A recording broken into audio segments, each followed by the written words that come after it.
Alright, here's a toolbox update for my toolbox build. And this is my least favorite drawer so far, so let me show you what I have going on here. And this is not the final iteration of it. So you can see that I've got my 2 drills in here and some batteries. And you notice that I kind of took up a lot of space with these trays. I actually use a tool called Tooltrace to try to trace these out, and I didn't do the greatest job because I don't like how so much gap is around all this. I feel like they could have been a lot smaller.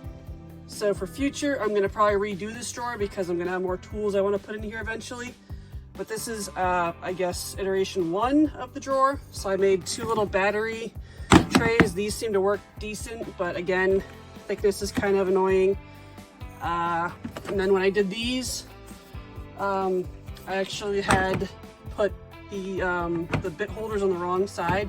So they used to be on this side, so when I took the picture, it was actually lopsided, which is why this one doesn't line up exactly with the spot it goes into.